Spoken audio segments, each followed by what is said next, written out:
नमस्कार दोस्तों, मैं डॉक्टर एस के मनो। इस आभासी प्रोग्राम में, इस यूट्यूब प्रोग्राम पर मैं आपका स्वागत करता हूं। आज की इस क्लास में हम लोग एंशिएंट हिस्ट्री पर बातचीत करेंगे, एंशिएंट हिस्ट्री पर चर्चा करेंगे। और एंशिएंट हिस्ट्री में हम लोग सोर्सेज ऑफ एंशिएंट हिस्ट्री पर देखेंगे, अर्थात प्राचीन भारतीय इतिहास को जानने के स्रोत क्या हैं, ऐसे कौन से स्रोत हैं जिनसे हम अपने प्राचीन भारतीय इतिहास को समझते हैं, उसका अध्ययन करते हैं।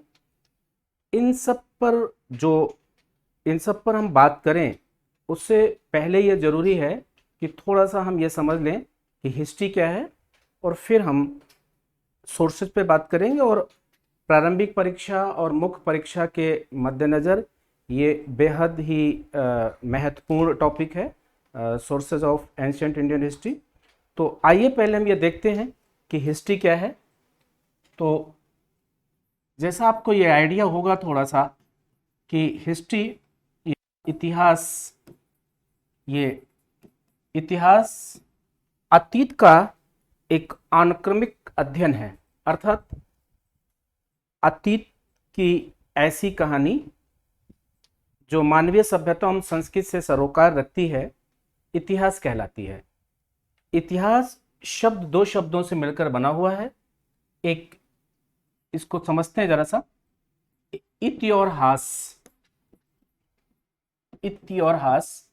हास, इत का मतलब बीती हुई, और हास का मतलब है कहानी। अर्थात आप ये कह सकते हैं कि बीती हुई कहानी को ही इतिहास कहते हैं, पास्ट स्टोरी ये। लेकिन क्या हर बीती हुई कहानी इतिहास होगी? नहीं। मानव की बीती हुई कहानी को ही, मानव की पास्ट स्टोरी को ही हम इतिहास की श्रेणी में रखते हैं। इतिहास किसी भी अतीत की कथा को, किसी भी अतीत की कहानी को इतिहास कहलाने के लिए उसके कुछ अपने महत्वपूर्ण वो बातें हैं कि जैसे अतीत की वो कहानी जो सभ्यता और संस्कृति से संबद्ध है, सभ्यता और संस्कृति से सरोकार रखती है, वही इतिहास कहलाती है।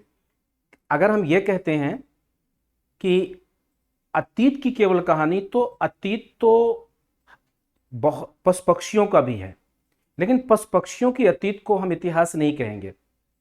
और जहां तक इस सृष्टि पर जीवधारियों की उत्पत्ति की बात है, तो जो एक कोशिकीय जलीय जीव हैं, उनकी उत्पत्ति सबसे पहले हुई।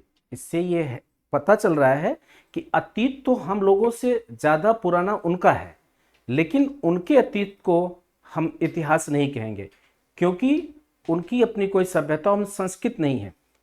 इससे ये बात स्पष्ट हो रही है कि अतीत के लिए ये जरूरी है कि सभ्यता और संस्कृति का होना जरूरी है, और बिना सभ्यता और संस्कृति के अतीत, बिना सभ्यता और संस्कृति के इतिहास मुकम्मल ही नहीं हो सकता है।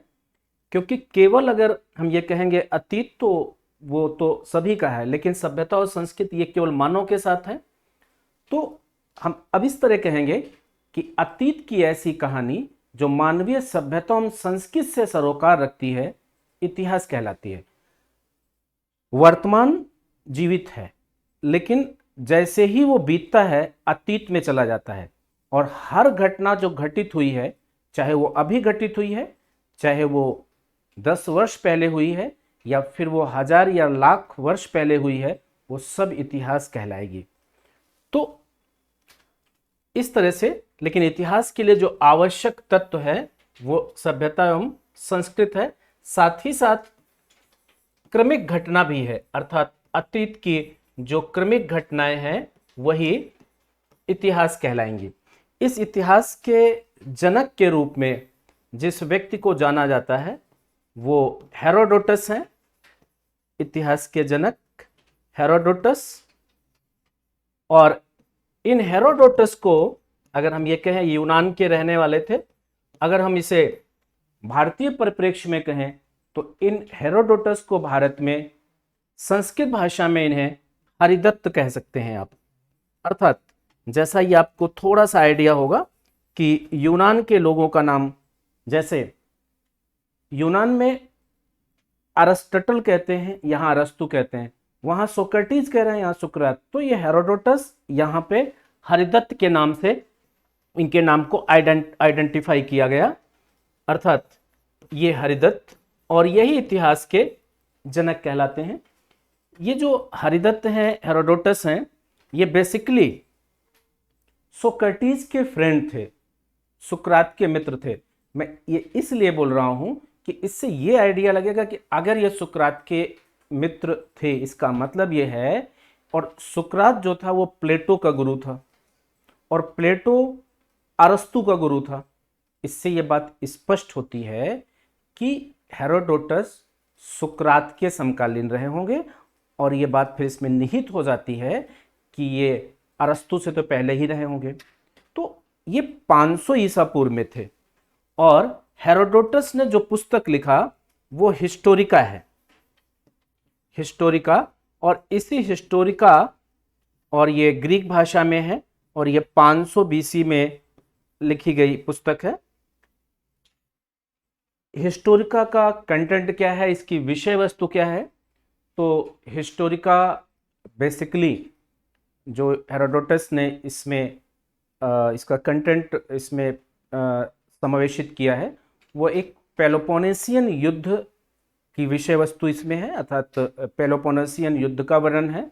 और पेलोपोनेसियन युद्ध ये बेसिकली ये स्पार्टा और एथेंस के बीच हुआ था, जिसमें एथेंस पराजित हो गया था और स्पार्टा को पर्शिया ने इकोनॉमिक सपोर्ट किया था।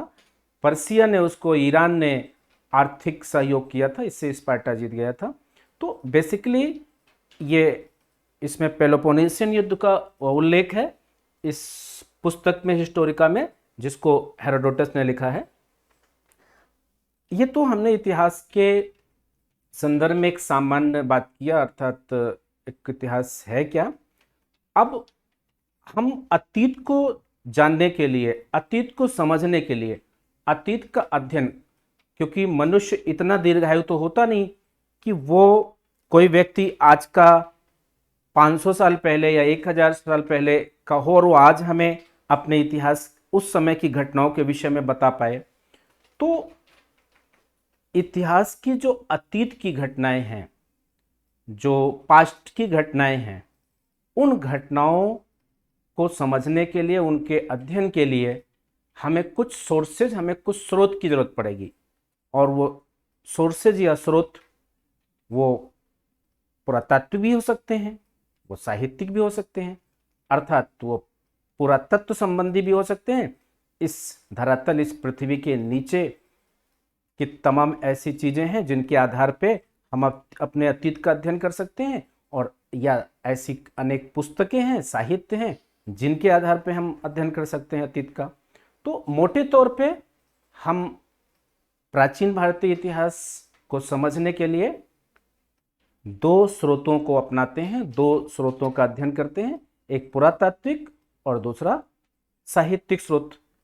फिर इन पुरातात्विक स्रोतों के अंतर्गत कौन कौन से आते हैं जिनसे हम इतिहास का अध्ययन करते हैं, अपने अतीत का अध्ययन करते हैं, और साहित्यिक स्रोत के अंतर्गत कौन कौन से आते हैं, इन्हीं को एक हम फ्लो चार्ट के माध्यम से पहले समझेंगे। तो आज का जो हमारा परिचर्चा का विषय है वह है प्राचीन भारतीय इतिहास को जानने के स्रोत, या प्राचीन भारतीय इतिहास के स्रोत।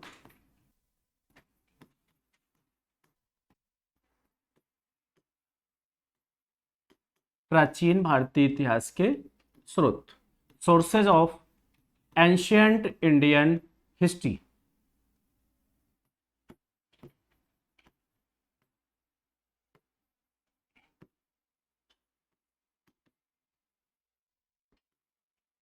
और इस स्रोत के, इसमें देखेंगे कि कौन कौन से स्रोत हैं जो इस इतिहास के अध्ययन में कारगर हैं। तो मोटे तौर पर पहले इसे तो दो भागों में बांट लेते हैं। पहला पुरातात्विक स्रोत,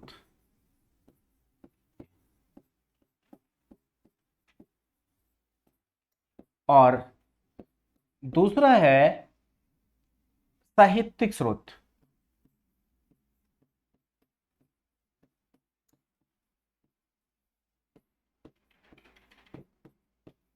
archaeological source,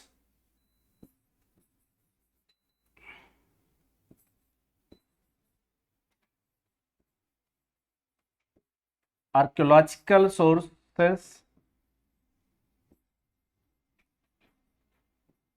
and literary sources.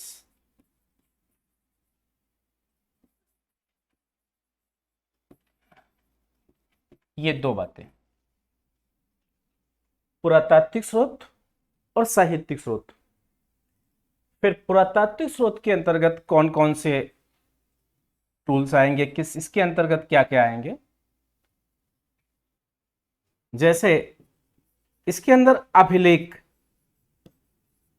Records,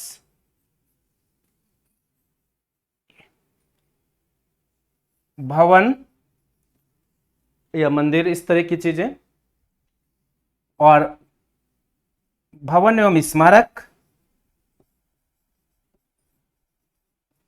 सिक्के,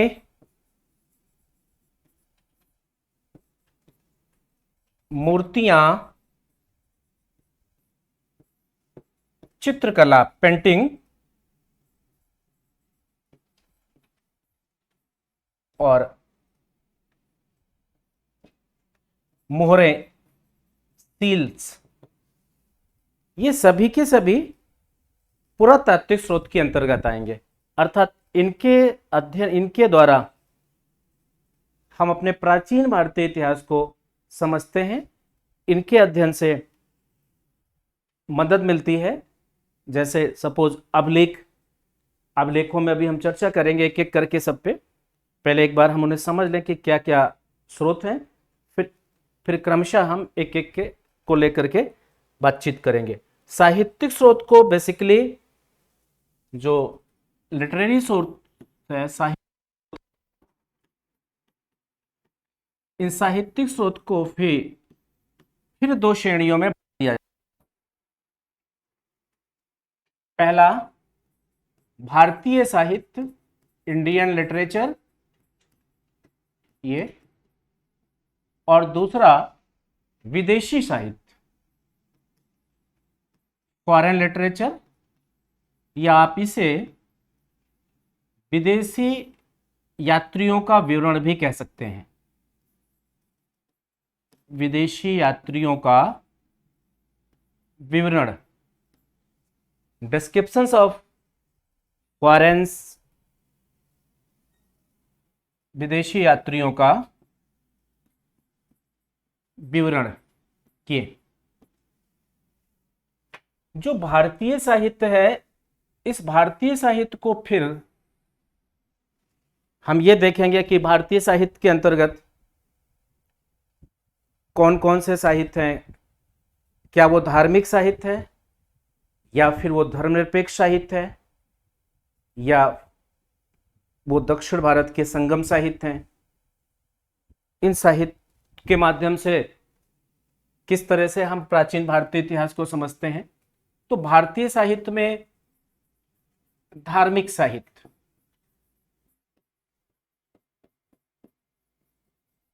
और धर्मनिरपेक्ष साहित्य,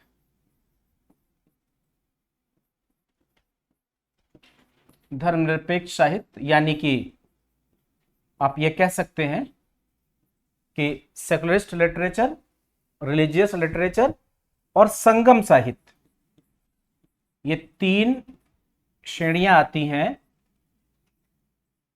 भारतीय साहित्य के अंतर्गत। ये इनमें जो धार्मिक साहित्य है, और ऐसे ही विदेशी साहित्य या विदेशी यात्रियों के विवरण के अंदर भी देखेंगे कि वो कौन कौन से विदेशी साहित्य हैं, या विदेशी यात्रियों में वो किन किन देशों के विदेशी यात्री हैं जो भारत आए। अगर वहाँ उन्होंने अपनी यात्रा वृत्तांत, उन्होंने अपनी कोई पुस्तक लिखा तो उसमें भारत के विषय में लिखा, भारत की सामाजिक आर्थिक राजनीतिक स्थिति के विषय में लिखा। तो उन विवरणों से भी भारत, प्राचीन भारत के विषय में जानकारी मिलती है। तो विदेशी अगर साहित्य की बात करें या विदेशी यात्रियों के विवरण की बात करें तो विदेशी यात्रियों के विवरण में इनकी भी कुछ कैटेगरी है। जैसे पहला तो यह है कि यूनानी यात्री या यूनान एवं रोम के यात्री जो आए भारत। दूसरा चीनी यात्री, वो भारत आए और अपना यात्रा वृत्तांत उन्होंने लिखा। और तीसरा अरब के यात्री, अरब देश से जो यात्री आए वो।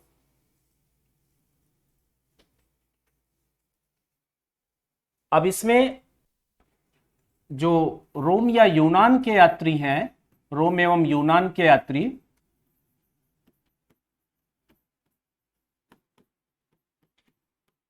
ये इनमें जैसे आपको ये आइडिया होगा कि प्लिनी है,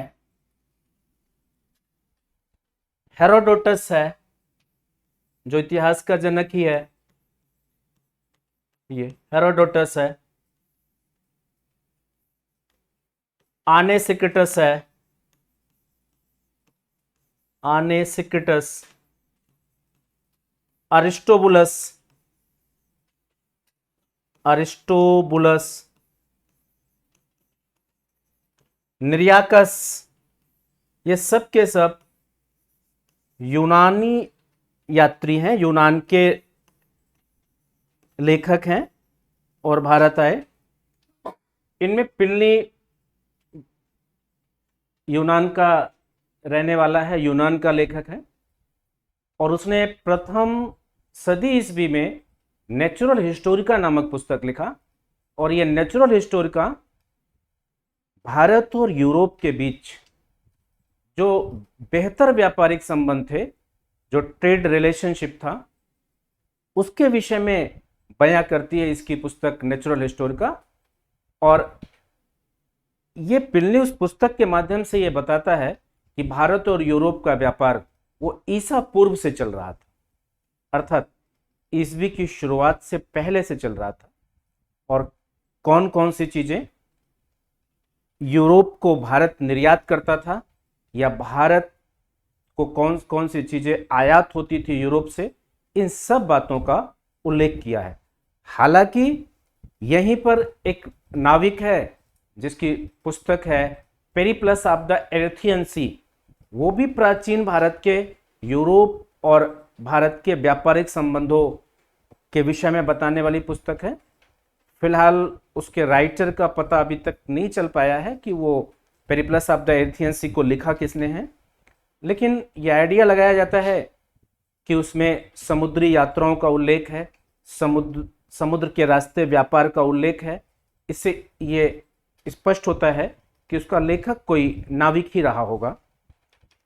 तो एक तो ये, दूसरा हेरोडोटस जो इतिहास का जनक है, और हेरोडोटस ने जो डेरियस या दारा प्रथम, जो एक पर्शियन इन्वेजर या अटैकर था, एक ईरानी आक्रमणकारी था, और भारत पर अटैक करने वाला कोई पहला आक्रमणकारी है तो वो दारा प्रथम ही है, या उसे आप डेरियस भी कह सकते हैं, दरवयहू भी कह सकते हैं, जिसने 516 ईसा पूर्व में 516 बीसी में अटैक किया भारत पर, और वो पूरा कांधार वाले क्षेत्र पे जो उसने अपना कब्जा किया, कैप्चर किया।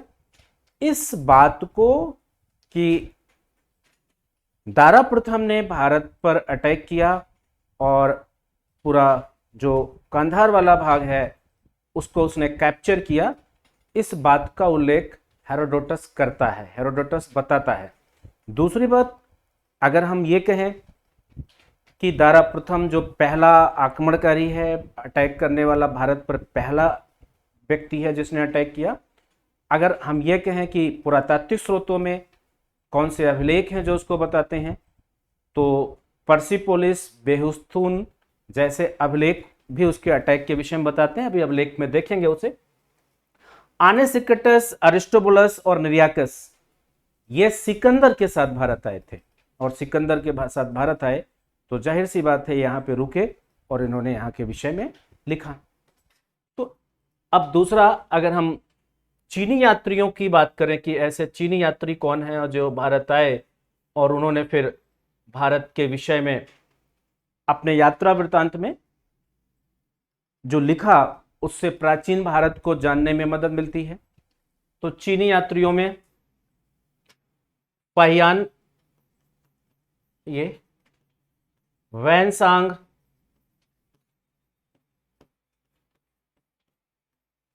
इत्सिंग,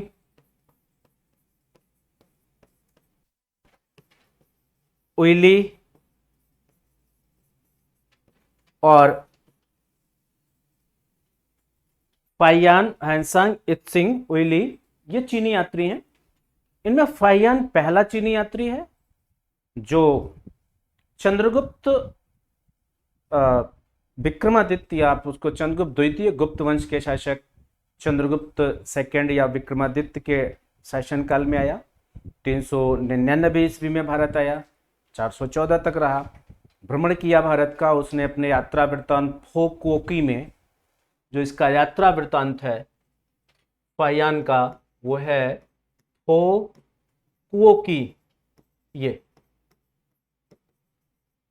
इस अपने यात्रा वृत्तांत में उसने लिखा और तत्कालीन भारत की जो सामाजिक राजनीतिक स्थिति है उस पर प्रकाश डाला, और ये भी बताया कि जो समाज में 4 वर्ण थे, ब्राह्मण, क्षत्रिय, वैश्य, शूद्र, उनके अलावा भी एक वर्ग था जिसको अंत्यज या चांडाल कहा जाता था, जो मानव बस्ती से बाहर रहते। तो ये सब बातें हम अंदर यहाँ तो सीखेंगे ही, यहाँ तो जानेंगे ही, और क्रमशः ये स्रोत के रूप में यहाँ जानेंगे। बाकी जो टॉपिक एंशिएंट हिस्ट्री के अंदर हम चर्चा करेंगे, और फिर उससे उस संदर्भ में जो भी वहाँ पर सोर्सेज की जरूरत पड़ेगी उनकी वहाँ भी चर्चा करते चलेंगे हम। तो फोको की इसका यात्रा वृत्तांत है, और बेसिकली ये स्थल मार्ग से आया और जल मार्ग से वापस गया। और कोई भी चीनी यात्री जो भारत आया, तो एक बात यहाँ पे हम समझ लें, कोई भी चीनी यात्री जो भारत आया तो उसका उद्देश्य अपना व्यक्तिगत था, और व्यक्तिगत उद्देश्य ये था कि वे चीनी यात्री जो भी आए वे बौद्ध धर्म का अध्ययन करना और बौद्ध धर्म की पांडुलिपियों का संग्रह करना। चीन के किसी राजवंश द्वारा राजदूत के रूप में कोई भी चीनी यात्री नहीं आया। एक आया भी, सांगयुन, तो वो गांधार वाले क्षेत्र में गया जहाँ पे तोरमाड़ का शासन था, तो वो अलग बात है। तो फाहियान, वैनसांग, इत्सिंग, उइली, ये लोग, वैनसांग ये हर्षवर्धन के टाइम में आया और इसने अपना यात्रा वृत्तांत सीयूकी नाम से लिखा। इसका यात्रा वृत्तांत सीयूकी है। और ये जो इत्सिंग है, ये 7वीं सदी के अंत में आया इत्सिंग, और फिर उइली आया, और उइली ने वैनसांग के विषय में ही लिखा। तो कुल मिलाकर इन चीनी यात्रियों ने भी अपने यात्रा वृत्तांत में वो बातें की हैं। दूसरा, अब अगर हम ये देखें कि जो अरब के यात्री, अरब और बगदाद, आप ये कह सकते हैं यहाँ पे, तो इसमें जैसे अल मसूदी है,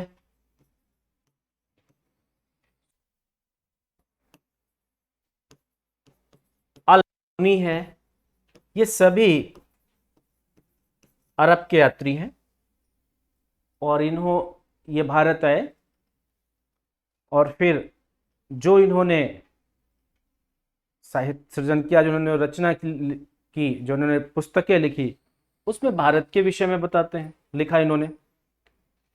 तो ये सब अरब के यात्री है, जैसा आपको आइडिया है कि अलबरूनी महमूद गजनवी के साथ आया है। ये अल मसूदी जो उस समय आया जब अल मसूदी गुर्जर प्रतिहार शासक जो महेंद्रपाल था, उस महेंद्रपाल के टाइम में आता है, 915-16 ईस्वी के करीब में आता है।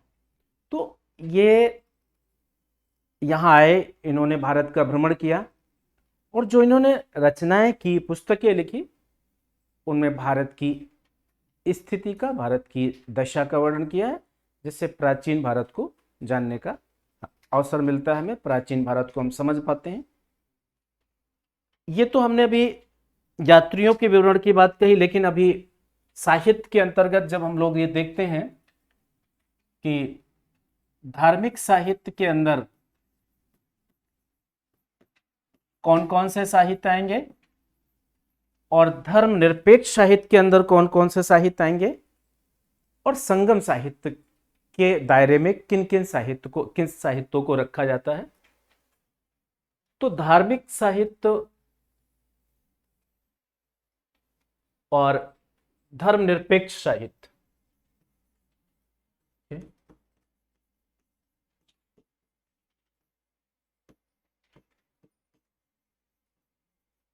और संगम साहित्य,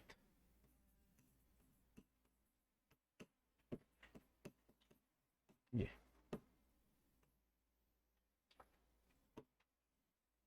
इसमें धार्मिक साहित्य के अंदर भी कैटेगरी हैं, उनको अभी हम देखते हैं। ब्राह्मण साहित्य, बौद्ध साहित्य, जैन साहित्य। लेकिन पहले यहाँ पे थोड़ा सा धर्मनिरपेक्ष साहित्य को देख लें। वो धर्मनिरपेक्ष साहित्य कौन कौन से हैं? तो धर्मनिरपेक्ष साहित्य का आशय, तो पहले इसका अर्थ समझ लें। ऐसे साहित्य जिनका किसी धर्म विशेष से कोई लेना देना नहीं है, वो किसी धर्म विशेष पर आधारित नहीं है, बल्कि वो तटस्थ भाव से लिखे गए हैं, और वो उस समय की सामाजिक, राजनीतिक, आर्थिक, और चूंकि उस समय की सामाजिक, राजनीतिक और आर्थिक इन दशाओं का वर्णन कर रहे हैं, साहित्य संस्कृत तो धार्मिक भी करेंगे, लेकिन आप उनको धार्मिक साहित्य नहीं कह सकते, इन दशाओं का वर्णन करते हैं ये। तो धर्मनिरपेक्ष साहित्य के अंतर्गत जैसे एक तो ऐसे साहित्य जो उस समय के इतिहास को बताते हैं, जैसे कल्हड़ की राजतरंगड़ी, कल्हड़ की राजतरंगड़ी, ये कल्हड़ की राजतरंगड़ी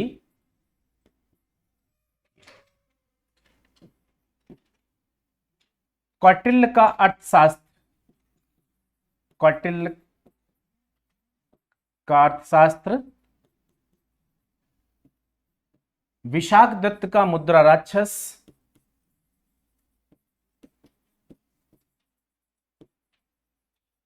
मुद्रा राक्षस, और विशाख दत्त की ही देवी, विशाख दत्त का ही देवी चंद्रगुप्तम,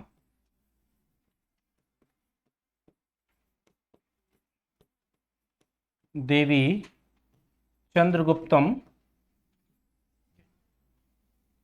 पतंजलि का महाभाष्य,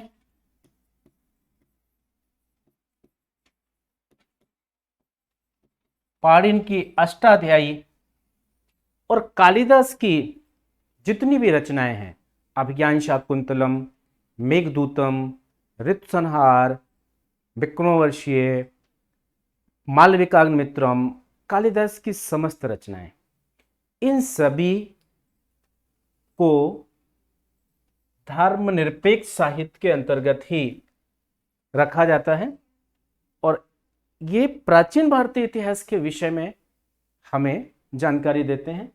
जैसे कल्हड़ की राजतरंगड़ी को ले लें। कल्हड़ की राजतरंगड़ी कश्मीर का पुख्ता इतिहास बताने वाली एक पुस्तक है, जो कश्मीर का एक सटीक इतिहास बताती है। कल्हड़ कश्मीर के शासक, कश्मीर में अगर हम कश्मीर के राजवंश की बात करें तो कश्मीर में कारकोट वंश, उत्पल वंश और लोहार वंश, ये कश्मीर के राजवंश हैं।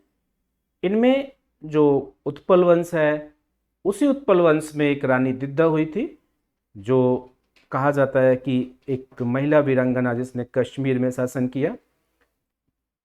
बेसिकली जो कल्हड़ थे, ये जो लोहार वंश का एक शासक था हर्ष, कश्मीर के लोहार वंश का एक शासक था हर्ष, उस हर्ष के राजकवि थे, उस हर्ष के दरबारी कवि थे कल्हड़। और हर्ष फिलहाल आप ये कह सकते हैं कि उसके समय में एक अकाल पड़ा, और अकाल पड़ने की वजह से बहुत ही अव्यवस्था और अशांति की स्थिति फैल गई थी, और लेकिन उसके ऊपर कोई असर ही नहीं पड़ रहा था। हर्ष फिर भी हर्ष में ही था, उसको किसी प्रकार का कोई दुख या कष्ट नहीं था, इसलिए हर्ष को कश्मीर का नीरो भी कहा जाता। जैसे रोम जल रहा था और नीरो बांसुरी बजा रहा था, तो इसी हर्ष के दरबार में रहते थे कल्हड़। कल्हड़ ने जो राजतरंगड़ी लिखा है उसमें कश्मीर के कई राजवंशों का उल्लेख है, कश्मीर का इतिहास है, और इस हर्ष के टाइम से लिखना शुरू किया, और बाद में इसी लोहार वंश का अंतिम शासक था जय सिंह, वहां तक लिखा और जय सिंह को समर्पित भी किया। कुल मिलाकर कल्हड़ की राजतरंगड़ी कश्मीर का इतिहास बता रही है, कश्मीर का इतिहास बताने वाली पुस्तक है ये। कौटिल्य, जैसा आपको आइडिया होगा कि कौटिल्य रियल नेम है कौटिल्य का, और विश्वगुप्त बचपन का नाम उनका, और चाणक्य जो है निक नेम है, अंशु अंशुल भी इनके नाम है। और ये चंद्रगुप्त मौर्य के पॉलिटिकल टीचर थे, राजनीतिक गुरु थे। तो कौटिल्य ने जो अर्थशास्त्र लिखा, ये अर्थशास्त्र पुस्तक तत्कालीन मौर्य वंश के विषय में, मौर्यकालीन समाज के विषय में ये जानकारी देने वाली पुस्तक है। उस समय की सामाजिक, राजनीतिक, धार्मिक, आर्थिक, लेकिन विशेष करके ये राजनीति पर आधारित पुस्तक है अर्थशास्त्र। लेकिन आप राजनीति को अर्थ से अलग नहीं कर सकते, तो जाहिर सी बात है कि आर्थिक स्थिति का भी उल्लेख है थोड़ा सा, लेकिन जो इसका मुख्य विषय वस्तु है, जिसकी मेन थीम है, वो प्रशासन पर आधारित है। और कौटिल्य ने अपने अर्थशास्त्र में राज्य के सप्तांग सिद्धांत का उल्लेख किया है। तो वो सब बातें हम अंदर डिटेल में देखेंगे। अभी हम एक सुपरफिशियल, अर्थात ये कह सकते हैं कि ऊपरी तौर पे अभी हम सब पे बात करते जा रहे हैं कि एक आइडिया लगे बस। तो मौर्यकालीन प्रशासन के विषय में मुख्य तौर पे यह जानकारी देने वाली पुस्तक है। विशाखदत्त का मुद्रा राक्षस, विशाखदत्त का मुद्रा राक्षस भी मौर्य काल के विषय में जानकारी देने वाली पुस्तक है, जो ये मौर्य काल के विषय में। और इसी पुस्तक में चंद्रगुप्त मौर्य को वृषल कहा गया है, अर्थात कुलहीन। वृषल शब्द का प्रयोग चंद्रगुप्त मौर्य के लिए विशाखदत्त के मुद्रा राक्षस में ही हुआ है। विशाखदत्त का एक देवी चंद्रगुप्तम है। ये जो देवी चंद्रगुप्तम है विशाखदत्त का, ये बेसिकली गुप्त वंश के विषय में जानकारी देने वाली पुस्तक है। और समुद्रगुप्त के दो पुत्रों में एक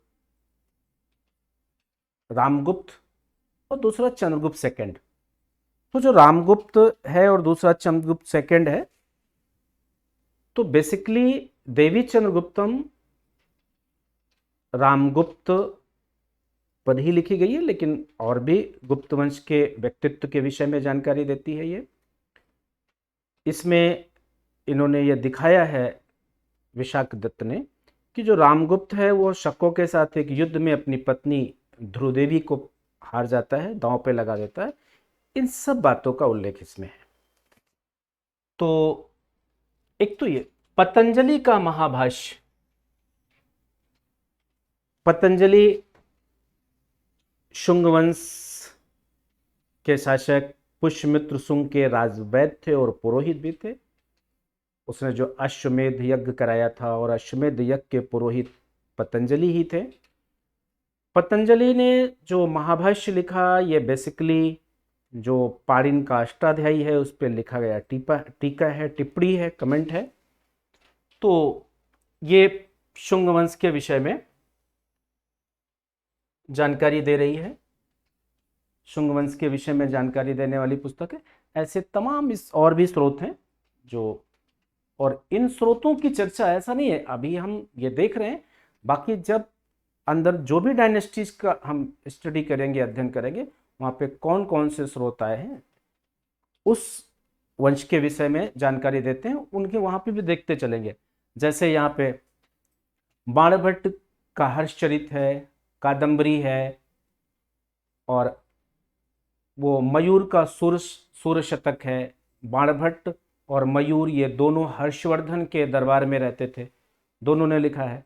तो अब जैसे हर्षवर्धन के प्रशासन के विषय में, हर्षवर्धन के व्यक्तित्व के विषय में बाणभट्ट का जो हर्षचरित है वो बता रहा है, मयूर का सूर्य शतक बता रहा है, और अगर जब वहीं पर विदेशी यात्रियों के विवरण की बात करेंगे तो फिर वहीं पर वैनसांग उस हर्षवर्धन के शासन के विषय में बताता है, प्रशासन के विषय में बताता है। और वैनसांग का जो यात्रा वृत्तांत है वो सियूकी के नाम से है, वही वैनसांग जिसको यात्रियों का राजकुमार भी कहा जाता है।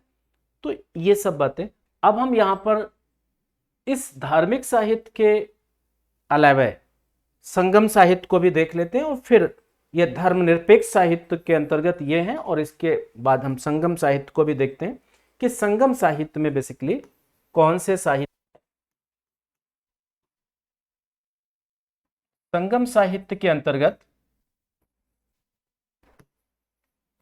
जैसे तिरुकुरल है, शिल्पाधिकारम है,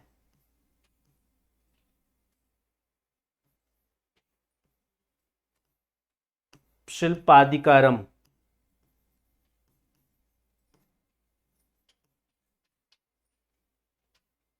शिल्पाधिकारम, और मणिमेखले,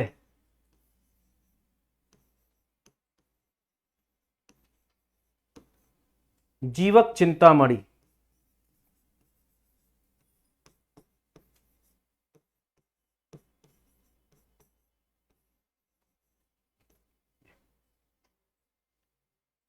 तो संगम साहित्य के द्वारा दक्षिण भारत, प्राचीन भारत में दक्षिण भारत के इतिहास की जानकारी होती है।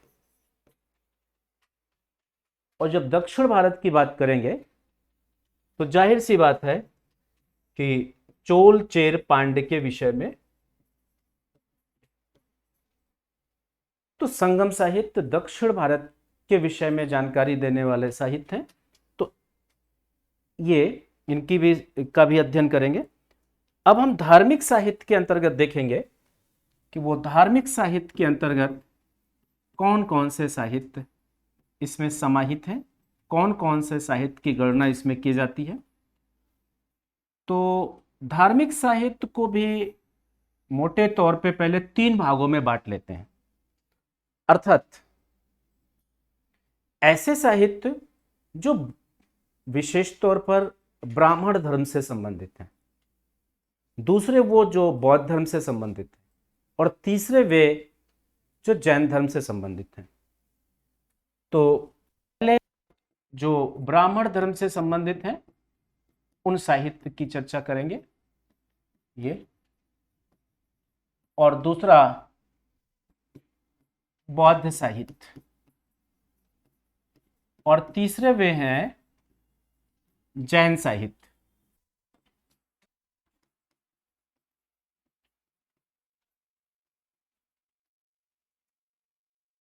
तो ब्राह्मण लिटरेचर, बुद्धिस्ट लिटरेचर और जैन लिटरेचर। अब ये जो ब्राह्मण साहित्य है, इस ब्राह्मण साहित्य के अंतर्गत कौन कौन से साहित्य आएंगे, इन्हें थोड़ा समझते हैं। तो जैसा थोड़ा सा आइडिया आप लोगों को होगा कि ब्राह्मण वेद जो है वो ब्राह्मण साहित्य के अंतर्गत ही आते हैं। वेद, ब्राह्मण ग्रंथ। अच्छा, थोड़ी सी यहां पे बात कर ले, ब्राह्मण साहित्य और ब्राह्मण ग्रंथ, ये दो शब्द काफी मिलजुल रहे हैं और इनको लेकर के किसी तरह की कोई भ्रामक स्थिति नहीं होनी चाहिए।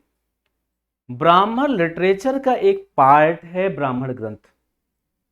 ब्राह्मण टेक्स्ट इज पार्ट ऑफ ब्राह्मण लिटरेचर, और ब्राह्मण लिटरेचर में ये सभी आएंगे: वेद, ब्राह्मण ग्रंथ, आरण्यक, उपनिषद, वेदांग, उपवेद, खडदर्शन, महाकाव्य, पुराण, स्मृतियां, ये सब ब्राह्मण साहित्य के अवयव हैं, ये सब ब्राह्मण साहित्य के कंपोनेंट्स हैं।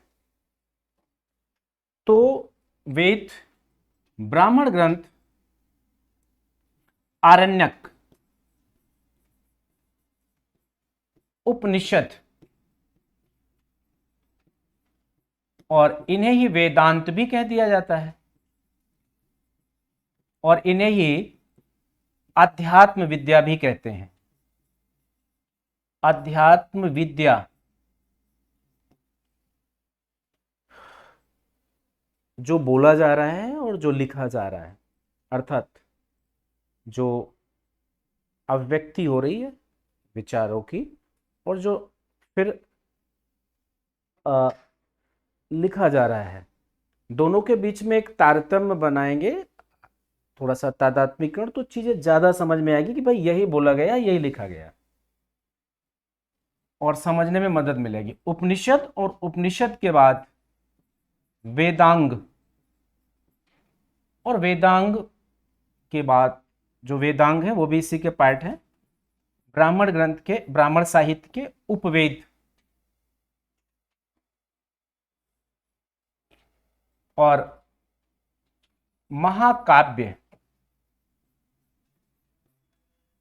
खड दर्शन, अर्थात 6 फिलॉसफीज, जो 6 दर्शन हैं, वो भी इसी ब्राह्मण साहित्य के अंतर्गत आते हैं। खड दर्शन और पुराण और स्मृतियां, इन सभी को ब्राह्मण साहित्य के अंतर्गत रखा जाता है।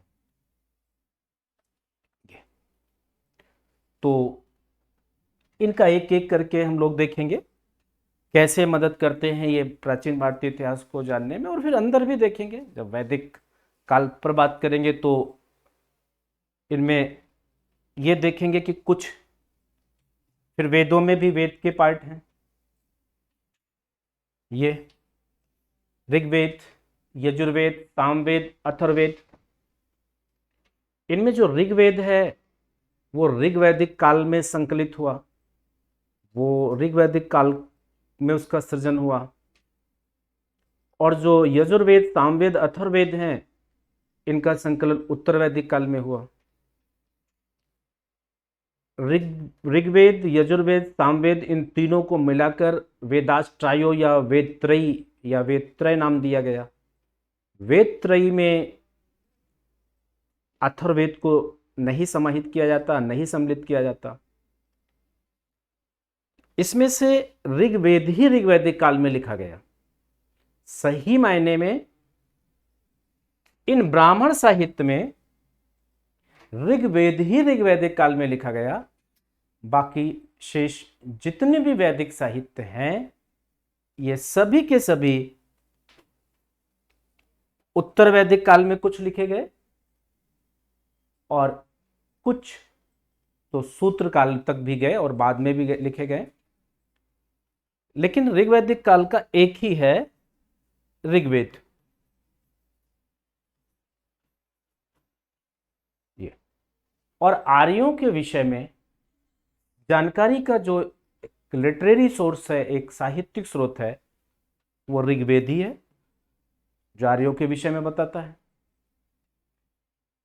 और वेद चूंकि वैदिक संस्कृत में है, बहुत ही क्लिष्ट और कठिन थे, वेदों को पढ़ पाना बहुत मुश्किल था, समझना तो बहुत ही और ज्यादा दुष्कर था। ऐसी स्थिति में वेदों को समझने के लिए ब्राह्मण ग्रंथों की रचना हुई। आप ये कह सकते हैं कि जो ब्राह्मण ग्रंथ हैं वो वेदों के व्याख्या ग्रंथ हैं, एक्सप्लेनेटरी टेक्स्ट हैं। और व्याख्या किसी चीज की होगी तो फिर वो पद्यात्मक फॉर्म में तो होगी नहीं। तो ये ब्राह्मण ग्रंथ ये गद्यात्मक हैं, प्रोज में हैं, लेकिन वेद जो है वो पद्यात्मक हैं, पोएट्री में है। हाँ ठीक है, उसके अंदर एक अभी जब यजुर्वेद की बात आएगी तो वो पद्यात्मक के साथ साथ गद्यात्मक भी है, वो देखेंगे, ऐसी क्या बड़ी बात है, उसके अंदर फिर हम लोग समझेंगे। आरण्यक जो है ये ऋषि मुनियों ने जंगल में लिखा, इनको समझने के लिए ऋषि मुनियों ने, बहुत ही रहस्यवादी ग्रंथ कहलाते हैं ये। ऋषि मुनियों ने वन, आरण्य माने वन या जंगल होता है, ये जंगल में लिखे गए। और फिर उपनिषद जो वेदों के अंतिम भाग हैं, इसीलिए इनको वेदांत भी कहा जाता है, और ये वेदों के दार्शनिक और आध्यात्मिक तत्व को उजागर करते हैं। अर्थात ये दार्शनिक और आध्यात्मिक तत्व को अपने में समेकित किए हुए हैं उपनिषद, इसीलिए आध्यात्म विद्या भी इनका एक नाम है। फिर वेदांग, वेदों के अंग, शिक्षा, कल्प, निरुक्त, व्याकरण, छंद, ज्योतिष, ये है, देखेंगे इनको भी। उपवेद, वेदों के जैसे ब्राह्मण ग्रंथ हैं वैसे वेदों के उपवेद भी हैं। महाकाव्य में रामायण और महाभारत, रामायण एक आदि महाकाव्य है और महाभारत एक बृहद महाकाव्य है। और जो स्वरूप रामायण या महाभारत का आज दिखाई देता है, शुरू में वो नहीं था, उनका विस्तार होता गया। महाभारत का मूल नाम अगर हम देखें, प्रारंभिक नाम देखें तो वो जय संहिता था, फिर भारत हुआ, फिर महाभारत हुआ, इस तरह से। और ये महाकाव्य है रामायण और महाभारत। खड़ दर्शन, 6 फिलॉसफीज, सांख्य, योग, न्याय, ये सब दर्शन इस तरह से। और पुराणों में 18 पुराण और स्मृतियां। पुराणों में सबसे प्राचीन और प्रामाणिक पुराण मत्स्य पुराण सबसे ज्यादा, स्मृतियों में मनुस्मृति बहुत मायने रखती है।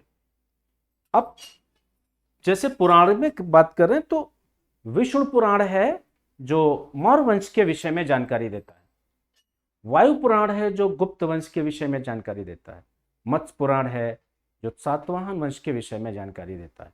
तो अब जाहिर सी बात है कि ये है ब्राह्मण साहित्य, लेकिन इनके द्वारा प्राचीन भारत के इतिहास को हमें समझने में सहायता मिलती है, इसलिए हम इन्हें प्राचीन भारत के अध्ययन के स्रोत के रूप में जानते हैं कि भाई प्राचीन भारत के अध्ययन को समझने के ये हमारे स्रोत हैं, अर्थात प्राचीन भारत के विषय में बताते हैं। तो इन्हें एक एक करके हम समझेंगे। अभी ये तो हम एक सुपरफिशियल बातें कर रहे हैं, एक आइडिया कि हाँ ये इस तरह से इस कॉन्टेक्स्ट में हम लोग चर्चा करेंगे और इस कॉन्टेक्स्ट में इसको यहाँ पे दिया गया है। दूसरा, बौद्ध साहित्य और फिर जैन साहित्य, इन्हें भी देख लें। बौद्ध साहित्य और जैन साहित्य,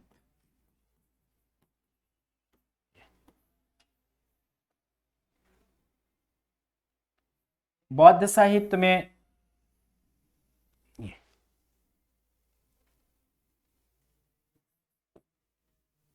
पहला तो यह है कि बौद्ध साहित्य पाली में है,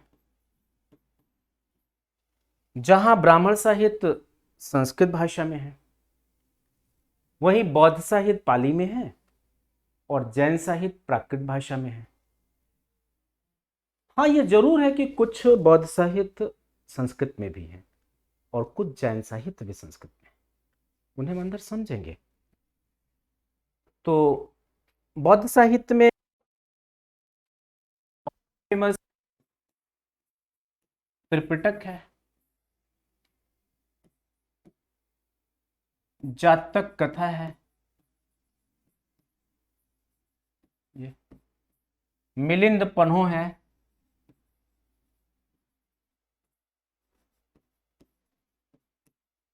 और दिव्यावदान है,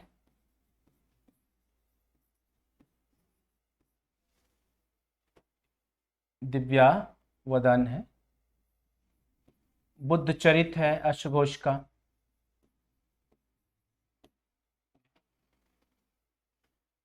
बुद्ध चरित अश्वघोष का इत्यादि। ऐसा नहीं कि इतने ही हैं। ये बौद्ध साहित्य है जो प्राचीन भारतीय इतिहास को, हमारा जो भारत का प्राचीन इतिहास है उसको समझने में, उसके अध्ययन में सहायक है। इसको अश्वघोष ने लिखा।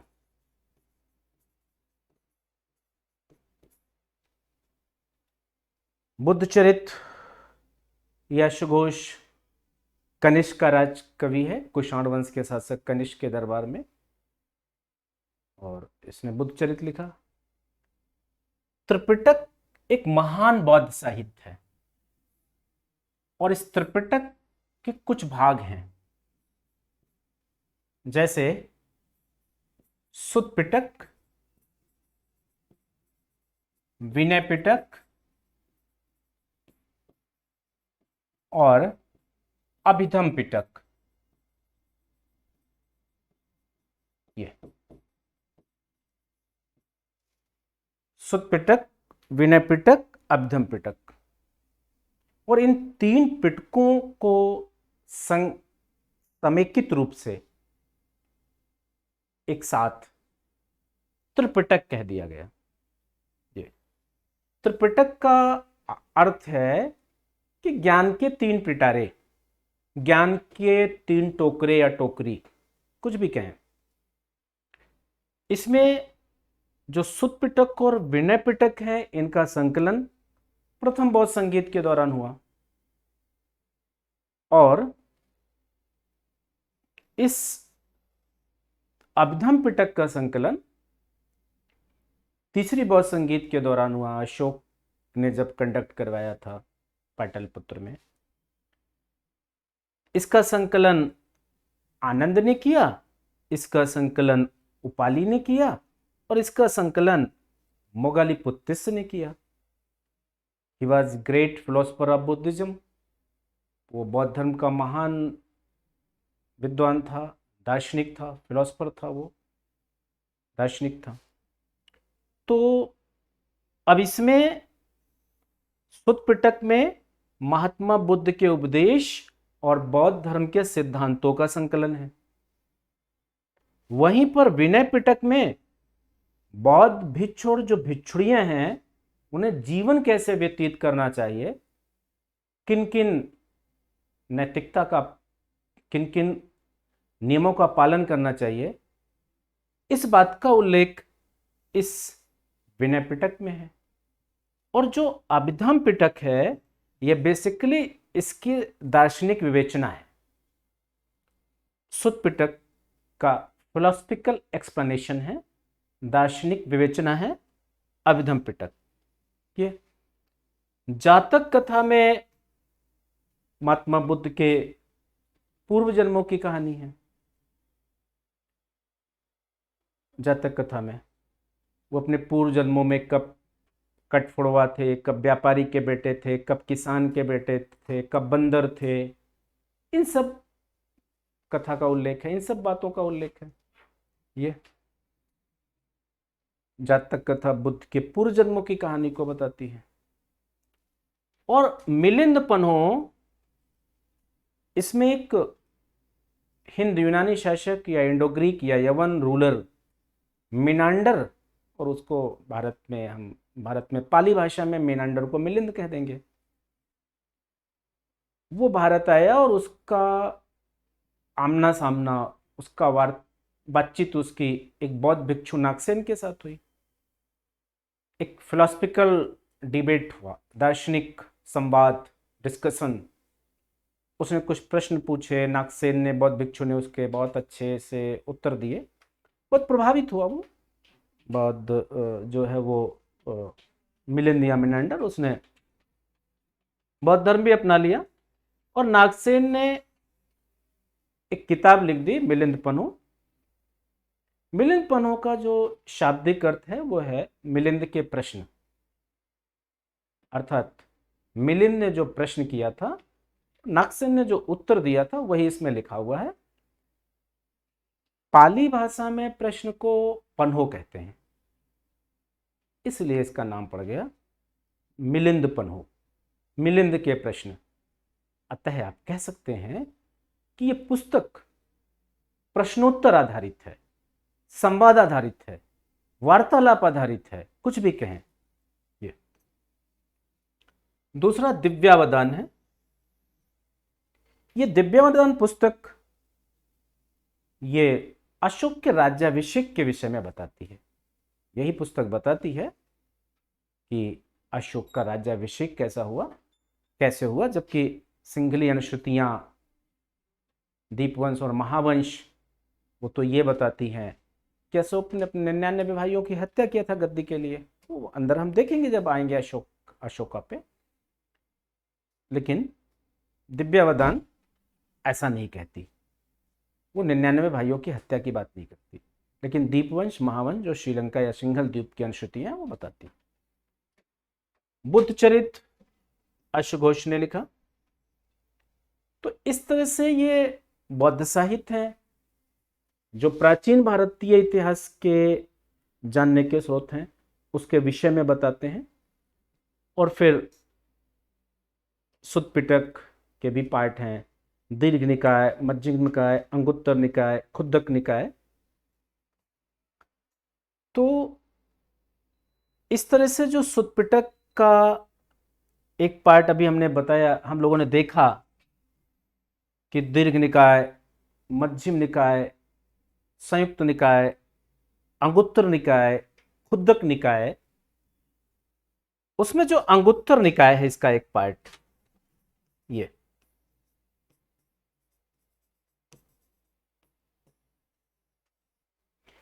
ये अंगुत्तर निकाय जो इस त्रिपिटक के इस पार्ट सुत्त पिटक का एक पार्ट है। त्रिपिटक एक बौद्ध साहित्य है। त्रिपिटक के 3 भाग हैं, उनमें एक सुत्त पिटक है। सुत्त पिटक के 5 भाग हैं, उनमें एक अंगुत्तर निकाय है। और ये अंगुत्तर निकाय ये 600 ईसा पूर्व में जो 16 महाजनपदों का अभ्युदय हुआ था, जो 16 महाजनपदों ने जनपद राइज किए थे, उनका जो उदय हुआ था, उनके विषय में बताती है।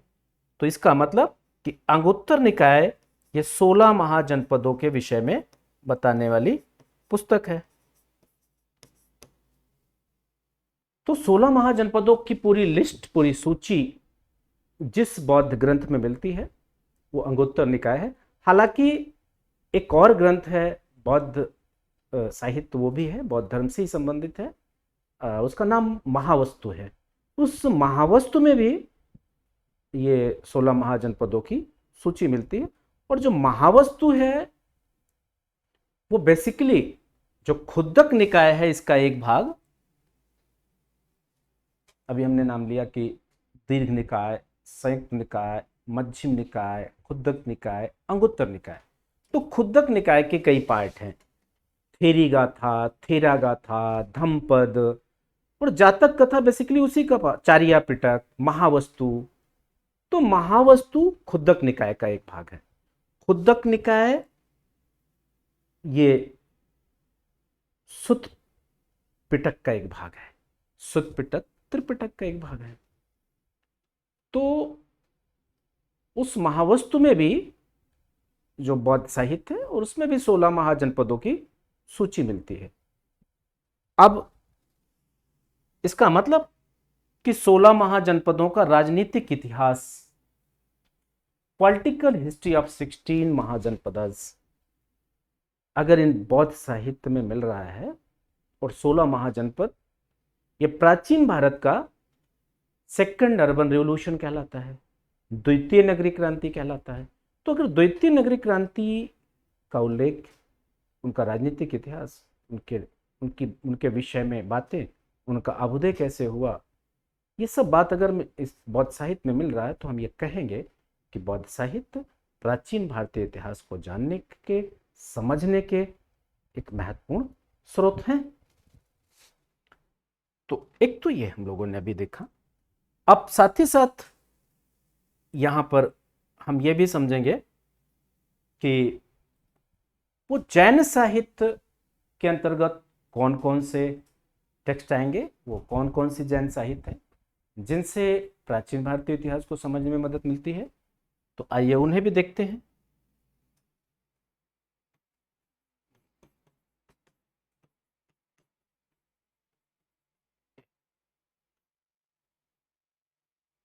जैन साहित्य, जैन साहित्य में जैसा ये प्राकृत भाषा में है, हाँ कुछ जैन साहित्य संस्कृत में भी है बौद्ध साहित्य की तरह। जैन साहित्य में परिशिष्ट पर्वन,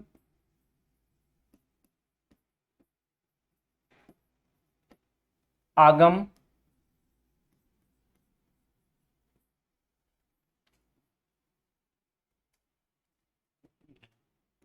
भगवती सूत्र, कल्प सूत्र, ये जैन साहित्य हैं जो प्राचीन भारतीय इतिहास को समझने में सहायक है। हालांकि ये जैन धर्म से संबंधित है, लेकिन चूंकि 600 ईसा पूर्व में जैन धर्म का भी उदय हो रहा है, बौद्ध धर्म का भी उदय हो रहा है, और इसी समय 16 महाजनपदों का भी उदय हो रहा है। समानांतर घटनाएं हैं, पैरेलल घटनाएं हैं। उत्तर वैदिक काल में जो रूढ़ियां, आडंबर, अंधविश्वास, ब्राह्मणवादी व्यवस्था थोड़ा सा हावी हुई, एक इतिहास का शिक्षक होने के नाते, एक इतिहास का टीचर होने के नाते, इतिहास का विद्यार्थी होने के नाते ये कहें तो ज़्यादा अच्छा होगा, कितना था उस समय, थोड़ा बहुत जरूर भेदभाव रहा होगा, लेकिन उसे बहुत संयमित तरीके से हमें प्रस्तुत करना चाहिए। ये हमारी जिम्मेदारी और जवाबदेही बनती है। तो खैर उस उत्तर वैदिक काल के में जो है वो जो सामाजिक असमानता थी, उसकी वजह से 600 ईसा पूर्व में 2 क्षत्रिय राजकुमारों ने बौद्ध धर्म और जैन धर्म की नींव डाली। महावीर स्वामी क्षत्रिय थे, महात्मा बुद्ध भी क्षत्रिय थे, जब अंदर आप बात करेंगे Buddhism and Jainism in India, तो देखेंगे उसमें खूब डिटेल में समझेंगे, अच्छे से समझेंगे। मेरा मानना ये रहता है थोड़ा सा कि हम किसी भी विषय वस्तु को इस तरह से अवधारणात्मक तरीके से समझें, कंसेप्चुअल समझें।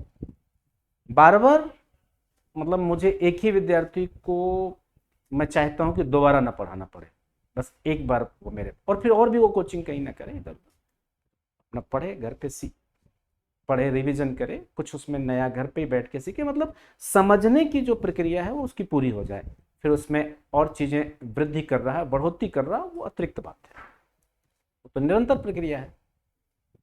अब चीजों को बढ़ाना ये तो हमारे लाइफ का एक महत्वपूर्ण सोपान है। कोई चीज पर्याप्त तो होती नहीं कि यहीं पे खत्म हो गया काम।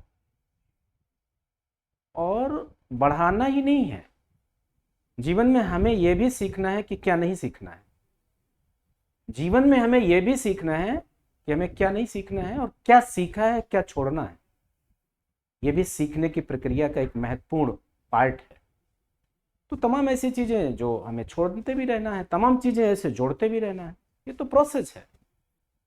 तो हम ये नहीं कह रहे हैं कि हम जो कर रहे हैं वो पर्याप्त है या पूरा हो जाएगा, इसके बाद आपको कुछ नहीं करना, लेकिन बार बार भटकना ना पड़े, हमारे पास परिक्रमा ना करें या और कहीं, अच्छा नहीं खुद। तो परिशिष्ट पर्वन जैसे ये एक जैन साहित्य है। आगम, भगवती सूत्र, कल्प सूत्र, ये इसमें जो आगम है इसके फिर पार्ट हो जाते हैं। अंग, उपांग, 12 अंग 12 उपांग, प्रकीर्ण सूत्र, छेद सूत्र, ऐसे करके। फिलहाल ये सभी जैन साहित्य है। और कल्प सूत्र है, ये भद्रबाहु इसको लिख देता है, ये भगवती सूत्र है। ठीक वैसे जैसे अभी हम लोगों ने बात किया। और परिशिष्ट पर्वन ये प्राचीन जैन साहित्य है, ये परिशिष्ट पर्वन। और जो भगवती सूत्र है इसमें भी 16 महाजनपदों का उल्लेख है। जैसे अंगुत्तर निकाय और महावस्तु जो बौद्ध साहित्य है, वैसे ही इस भगवती सूत्र में भी 16 महाजनपदों का उल्लेख है। अब चूंकि वो पाली भाषा में है, ये प्राकृत में है, तो थोड़ा बहुत नामों के अंतर के साथ, चूंकि वो अलग लैंग्वेज में अलग नहीं, लेकिन मतलब एक ही है। 16 महाजनपदों की लिस्ट, उनके नामों की सूची यहां भी प्राप्त होती है, इस भगवती सूत्र में भी प्राप्त होती है। ये आचरांग सूत्र है, एक आचरांग सूत्र।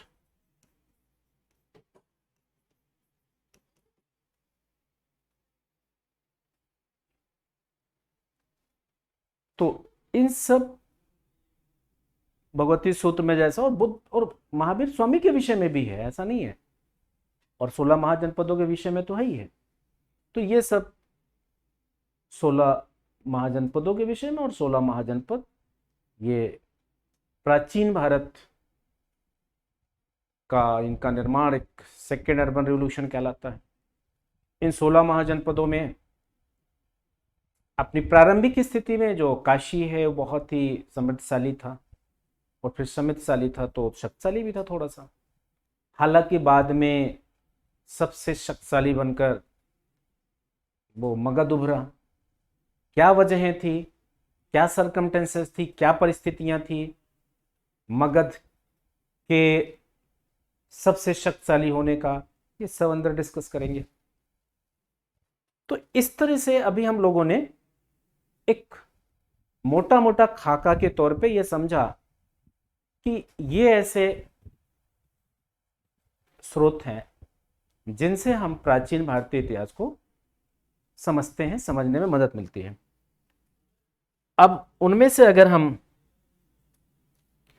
एक को देखें, जो अभी हम पुरातात्विक स्रोत की बात कर रहे थे, आर्कियोलॉजिकल सोर्सेस की जो हम अभी चर्चा कर हम लोगों ने बात किया कि पुरातात्विक स्रोत, और पुरातात्विक स्रोतों में अभी, अच्छा, पुरातात्विक स्रोत वो स्रोत हैं जो इस धरातल के नीचे कहीं न कहीं किसी भी दशा अवस्था में पाए गए, और एक्सप्लोरेशन और एक्सकेवेशन में उनके समन्वेषण और उत्खनन के बाद, खोजबीन और खुदाई के बाद उनका जब अध्ययन किया गया तो उनसे हमारे इतिहास को समझने में बड़ी मदद मिली। उनमें अभी हम लोगों ने देखा कि एक अभिलेख ही है। अब जहां अभिलेख नहीं मिलते, जैसे प्री हिस्टोरिक एज में, प्रागैतिहासिक काल में, वहां पर केवल स्टोन टूल्स हैं, केवल प्रस्तर उपकरण हैं, केवल पत्थर के औजार हैं। वही पूरी बातें बयां करते हैं पाषाणकालीन संस्कृति के विषय में, उस काल की सभ्यता के विषय में, और इसके अतिरिक्त वहां का कोई भी आर्कियोलॉजिकल सोर्स नहीं है। लिटरेरी सोर्स का तो सवाल ही नहीं उठता। तो लेकिन हम यहां पर यह देखेंगे कि अभिलेख जो पाए गए, तो वो अभिलेख क्या बताते हैं। तो पुरातात्विक स्रोतों में हम लोग सबसे पहले अभी जो डिस्कस करेंगे वो अभिलेख पे करेंगे। ये अभिलेख, रिकॉर्ड्स और इंस्क्रिप्शन जो भी कहें,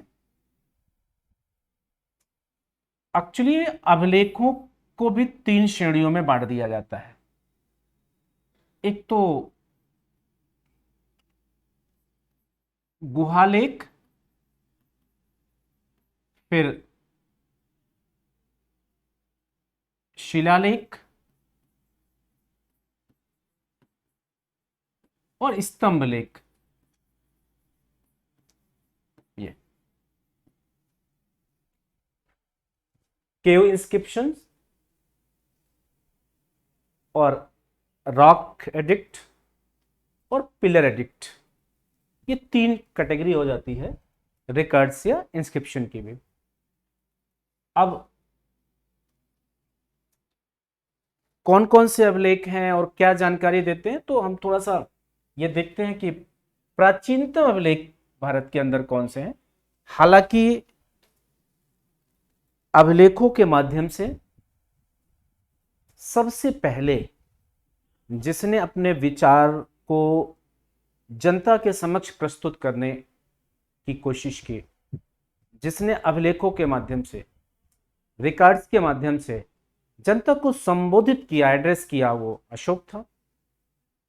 और जो उसके अभिलेख हैं जो 300 BC के माने जाते हैं, और उसके अशोक के अभिलेख ब्राह्मी, खरोष्टी और आर्मेक तीनों लिपियों में मिले। देखेंगे उनको अंदर कहां कहां किस क्षेत्र में कैसे। लेकिन जो अशोक के अभिलेखों से भी पहले कुछ अभिलेख पाए गए, अशोक ने तो व्यवस्थित तरीके से अपने विचारों को अभिलेखों के माध्यम से जनता तक पहुंचाने की कोशिश की। और अब अशोक के अभिलेखों में एक तरह से आप कह सकते हैं कि वो उसके राजाज्ञाएं थी, ऑर्डिनेंसेस थे, राज्यादेश थे, राज्यादेश की राजा का आदेश है वो। लेकिन उसके पहले के भी कुछ अभिलेखों की बात कर लें, जैसे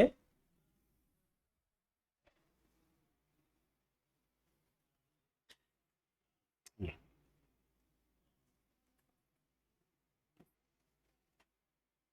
एक ऐसा अभिलेख जो आर्यों के विषय में जानकारी देने वाला अभिलेख है जो आर्यों के विषय में जानकारी देता है।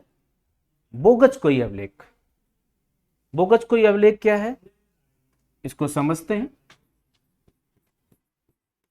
बोगज कोई अभिलेख ये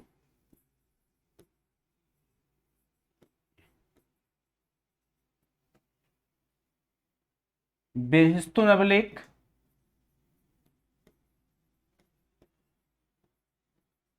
बेहिस्तून, पर्सिपोलिस,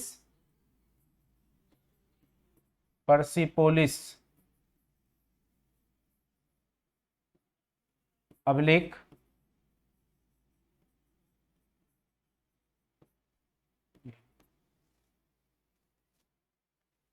तो ये बोगज कोई जो अभिलेख है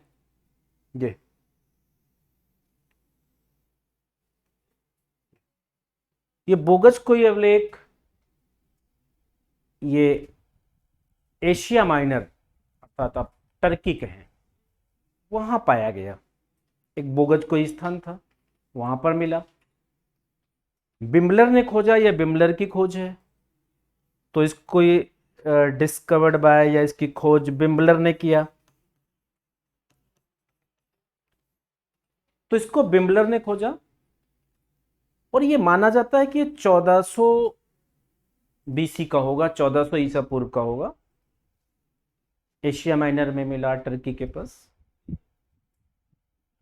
इस बोगज कोई अभिलेख से आर्यों के विषय में हमें जानकारी मिलती है और इसमें आर्यों की दो जातियों का उल्लेख मिलता है,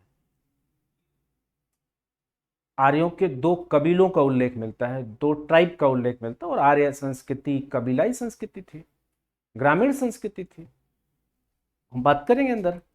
तो इसमें आर्यों के दो कबीलों का उल्लेख मिलता है, आर्यों की दो जातियों का उल्लेख मिलता है इसमें, ये बोगज कोई अभिलेख में। एक जाति थी हित्तनी, हित्तनी, और दूसरी थी मित्तनी। आप इसको हिट्टनी या मिल्टनी भी कह सकते हैं, इसमें कोई परेशान होने की जरूरत नहीं है। तो एक हित्तनी और दूसरी मित्तनी। अब कबीला है, समूह है, तो फिर उसका एक हेड होगा और वही हेड राजा कहलाता था, वही राजन, मुखिया कबीले का।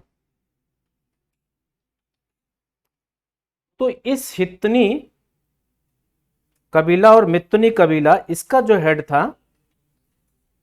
ये मित्तनी का मत्यु अजा, मत्यु अजा, और इसका था शुबिलिमा। थोड़ा सा कठिन नाम है ये। तो बोगज कोई अभिलेख में आर्यों के दो कबीलों का उल्लेख है। एक कबीले का नाम है हित्तनी और उस कबीले का राजा है, मुखिया है सुब्बिलिमा। जब मैं यहां राजा शब्द का प्रयोग कर रहा हूं तो थोड़ा सा स्पष्ट कर दूं, बाकी वैदिक सभ्यता में हम लोग खूब चर्चा करेंगे कि यहां पर ये अभी केवल कबीले का हेड है, मुखिया है, कोई राजा नहीं। अभी साम्राज्य की संकल्पना ही नहीं आई, अभी राज्य, साम्राज्य, जनपद से कोई लेना देना। You can say king was only head of tribe, बस कबीले का मुखिया है बस। तो सुब्बिलिमा इस हित्तनी कबीले का हेड है और मित्तनी कबीले का हेड मत्युअजा है। इन दोनों कबीलों में युद्ध हुआ और युद्ध के बाद फिर दोनों में एक मैत्री संबंध बना और मैत्री संबंध के लिए एक, आप ये कह सकते हैं कि एक संधि हुई, एक ट्रीटी हुई, एक समझौता हुआ। और उस संधि के लिए साक्षी किसको बनाया जाए, तो इस हित्तनी और मित्तनी कबीले के बीच में जो संधि संधि हुई इनके बीच में, उस संधि का साक्षी बनाया गया इन चार देवताओं को, इंद्र, मित्र, वरुण और नासत्य। ये जो चार देवता हैं, फोर डिविनिटीज हैं, इन चार देवताओं या डिविनिटीज को इस संधि स्थिति का विटनेस बनाया गया, साक्षी बनाया गया। और ये देवता है इंद्र, मित्र, वरुण और नासत्य। इन चारों देवताओं का उल्लेख इस बोगज कोई अभिलेख में मिलता है। ये एक तो ये बात। दूसरा, बेहस्तून पर्सिपोलिस जो अभिलेख है, ये बेहस्तून और पर्सिपोलिस अभिलेख ये गांधार वाले भाग में पाए गए, कह सकते हैं पश्चिमोत्तर भारत में। ये जो अभिलेख हैं बेहस्तून और पर्सिपोलिस, ये अभिलेख जो दारा प्रथम का 516 ईस्वी में अटैक हुआ, 516 ईसा पूर्व में जो अटैक हुआ ये, और उसने गांधार वाले क्षेत्र पर कब्जा कर लिया, ये 516 में दारा फर्स्ट या डेरियस या दरवयहू, जो पर्शिया का था, ईरान का था, और ईरान के हाखामनी वंश का था।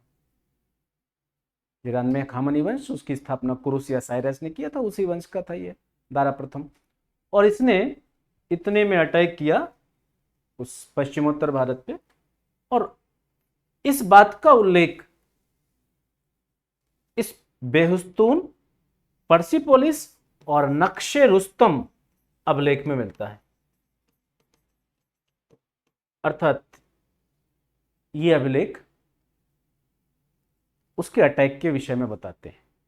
अगर विदेशी लेखकों की बात करेंगे तो हेरोडोटस दारा प्रथम के अटैक के विषय में बताता है, और अगर हम पुरातात्विक साक्ष्य की बात करेंगे तो उसमें अभिलेखों के अंतर्गत बेहस्तून, पर्सिपोलिस और नक्शे रुस्तम जैसे अभिलेख ये दारा प्रथम के विषय में बताते हैं। और वही भारत पर अटैक करने वाला पहला आक्रमणकारी। इससे स्पष्ट हो रहा है कि भारत पर पहला आक्रमण पर्सियन अटैक हुआ, हाखामनी आक्रमण, ईरानी आक्रमण। एक तो ये बात जो उसके विषय में बता रहे हैं। इसके अतिरिक्त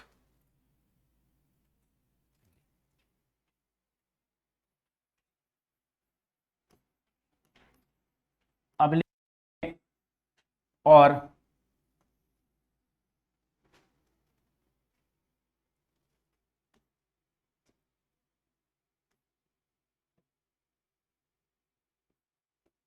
हाथी गुम्फा अभिलेख,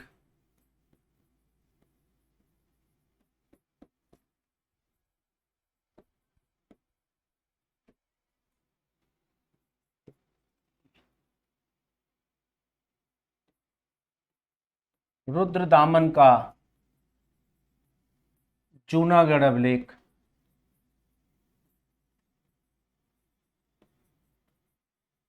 और अशोक के अभिलेख प्राचीन भारतीय इतिहास के विषय में विस्तृत जानकारी देने वाले अभिलेख हैं। अशोक के अभिलेख,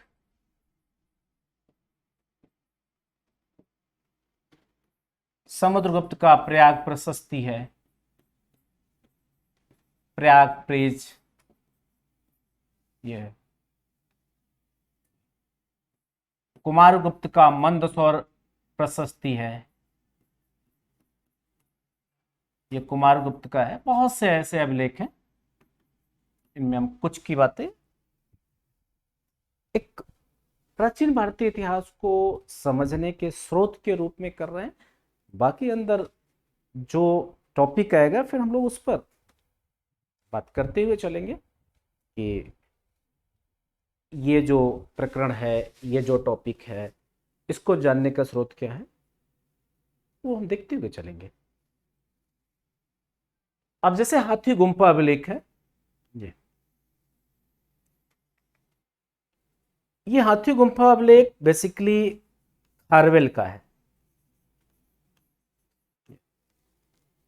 खारवेल उड़ीसा का राजा है, चेदी वंश का शासक है।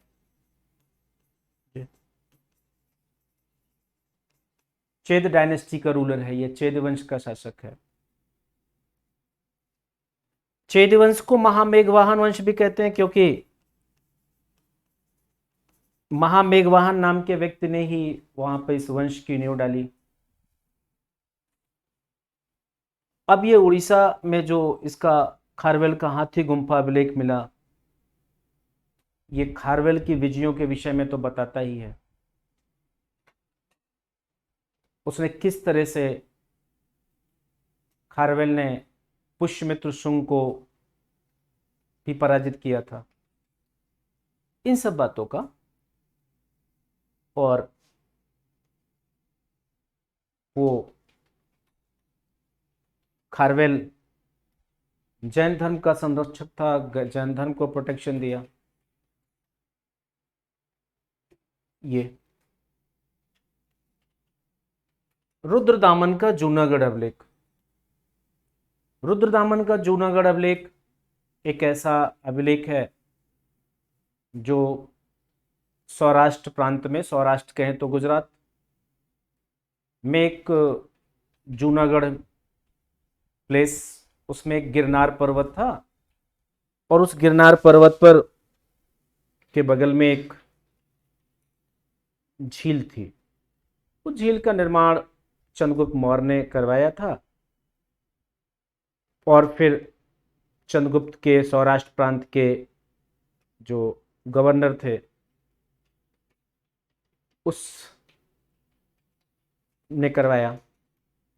और फिर अशोक ने इसको रिपेयर करवाया और उसमें सिंचाई के लिए नहरें निकलवाई उस झील से। रुद्रदामन ने भी उसका रिपेयर करवाया, और उसके सौराष्ट्र प्रांत के गवर्नर सुविशाख ने। अशोक के टाइम में वहाँ का गवर्नर तुषाश्व था, चंद्रगुप्त मौर्य के टाइम में उसका वहाँ का गवर्नर पुष्यगुप्त वैश्य था। तो वो झील है, और फिर झील का निर्माण और उसकी रिपेयर, और फिर स्कंदगुप्त ने भी अपने सौराष्ट्र प्रांत के गवर्नर पर्णदत्त को काम सौंपा, और पर्णदत्त के पुत्र चक्रपालित ने जब सुदर्शन झील जो गिरनार पर्वत के बगल में है, उसका जब रिपेयर करवा रहा था, तो उसने एक विश्व मंदिर का निर्माण करवाया। अब इतने शासकों के द्वारा इस सुदर्शन झील से जुड़ी हुई बातें कि निर्माण किसने करवाया, रिपेयर किसने करवाया, रिकंस्ट्रक्शन और रिपेयर किसने करवाया, ये सब बातों का उल्लेख इसी रुद्रदामन के जूनागढ़ अभिलेख में मिलता है। इन सब बातों का उल्लेख, तो इसका मतलब यह निकल कर, और ये सब बातें हैं जो घटनाओं का अभी हम की चर्चा कर रहे हैं सुदर्शना लेख से, ये प्राचीन भारत की है। तो अगर ये अभिलेख इन सब के विषय में जानकारी दे रहा है, तो इसका मतलब कि रुद्रदामन का जूनागढ़ अभिलेख ये प्राचीन भारत के विषय में जानकारी देने का एक बेहद ही अच्छा स्रोत है। और इसमें एक रोचक बात यह है कि इसमें 4 शासकों के नामों का उल्लेख है। चंद्रगुप्त मौर्य, अशोक, रुद्रदामन और स्कंदगुप्त। ये तकरीबन 150 ईस्वी के आसपास का है, संस्कृत भाषा में है।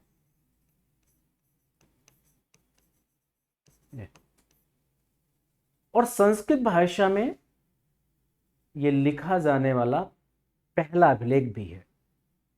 रुद्रदामन का जूनागढ़ अभिलेख संस्कृत भाषा में लिखा जाने वाला ये पहला अभिलेख भी है रुद्रदामन का। रुद्रदामन एक शक शासक था, फिर अंदर और इसने लिखा है। एक तो ये अशोक के अभिलेख, अशोक के अभिलेख ब्राह्मी लिपि, खरोष्टी लिपि, अरमाइक, ज्यादातर ब्राह्मी लिपि में, लेकिन अशोक का जो मानशेहरा और शाहबाजगढ़ी का है वो खरोष्टी लिपि में है, और अशोक का जो शार कुना अफगानिस्तान का अभिलेख पाया गया वो अरेमाइक और वो ग्रीक एवं अरेमाइक दोनों में है। खैर, तो अशोक, सबसे बड़ी बात तो यह है कि अशोक के जो अशोक नाम का पता चला, क्योंकि अशोक की बहुत ही प्रसिद्ध टाइटल थी देवानाम पियदश, लेकिन पहली बार अशोक के अशोक नाम का जो पता चला वो मास्की अभिलेख से पता चला। ये अभी अशोक का जो अशोक नाम है ये मास्की अभिलेख से पता चल रहा है। मास्की, गुर्जरा, उदयगोलम और नेट्यूर, ये ऐसे इन अभिलेखों से अशोक के अशोक नाम का पता चलता है।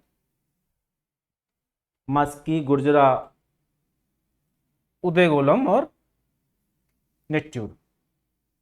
इसमें ये मास्की जो अभिलेख है, ये मास्की कर्नाटक में, गुर्जरा एमपी में और उदयगोलम भी कर्नाटक में और नेट्यूर भी कर्नाटक में, यहां पर यह अभिलेख पाए गए।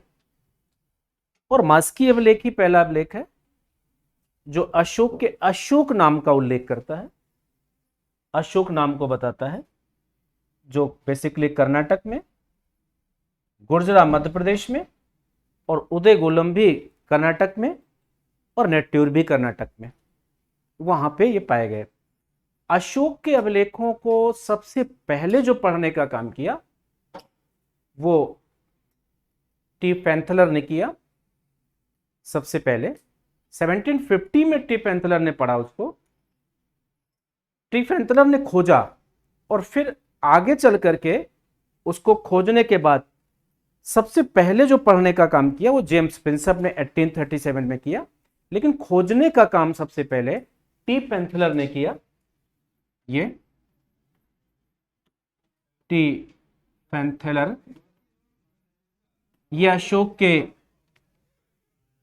अभिलेखों को सबसे पहले खोजा 1750 में इन्होंने खोजा, और फिर सबसे पहले पढ़ने का काम 1837 में जेम्स प्रिंसप ने किया।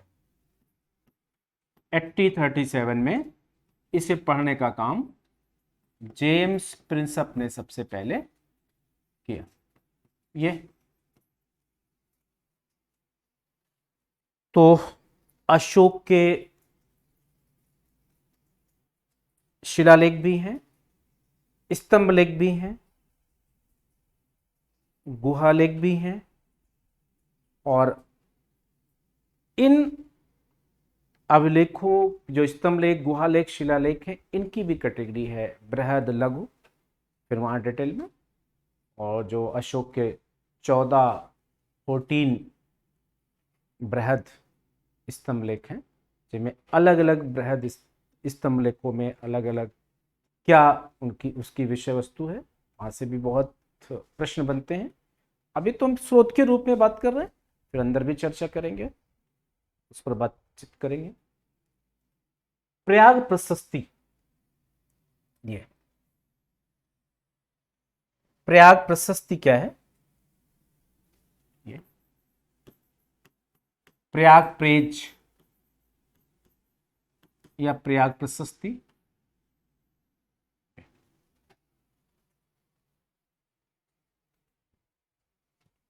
ये प्रयाग प्रशस्ति बेसिकली मूल रूप से ये अशोक का ही अभिलेख है जो कौशाम्बी में था, लेकिन फिर इसी पर समुद्रगुप्त ने, हालांकि अशोक का एक कौशाम्बी अभिलेख भी है, वो अलग है। उस कौशाम्बी अभिलेख पर अशोक ने अपना नाम और अपनी एक पत्नी कारवाकी का नाम और कारवाकी के पुत्र तीवर का नाम, थोड़ा सा पहले उसी को देख ले जिससे दोनों में क्लैरिटी आ जाए। और कंपटीशन में मेरा अपना थोड़ा सा मानना यह है कि जानना तो जरूरी है ही है, जानना है, लेकिन कंपैरेटिव पॉइंट के अंदर हम कोशिश करें, तुलनात्मक बिंदु के अंतर्गत, तुलनात्मक पहलू के अंतर्गत ये देखें, स्पष्टता बड़ी जरूरी है, क्लैरिटी बहुत जरूरी है। तो पहले हम इसे समझें जिससे कि इसको समझने में मदद मिले और किसी प्रकार का कंफ्यूजन ना रहे। कौशाम्बी अभिलेख भी अशोक का अभिलेख है। इस कौशाम्बी अभिलेख में अशोक के अलावा उसकी पत्नी कारवाकी का, उसके पुत्र तीवर का, जो जिसका जन्म कारवाकी से हुआ है, हालांकि कुछ दिनों बाद वो अस्वस्थ रहता था, बीमार रहता था, तो उसकी मृत्यु हो जाती है तीवर की। तो कारवाकी, तीवर, अशोक, इन सबका उल्लेख है। अशोक ने इसमें कारवाकी के विषय में लिखाया है, उसकी प्रशंसा, गुणगान, और अशोक अपनी इसी पत्नी से ज्यादा प्रभावित भी था। अब क्यों प्रभावित था ये मत पूछ लीजिएगा। तो चूंकि उसकी पत्नी का उल्लेख इस कौशाम्बी अभिलेख में, इसलिए कौशाम्बी अभिलेख को रानी का भी अभिलेख कहते हैं। ये एक तो ये बात, इसे रानी का अभिलेख भी कहते हैं। दूसरा पॉइंट ये है कि ये जो प्रयाग प्रशस्ति है, अशोक का ये अभिलेख भी कौशाम्बी में ही था।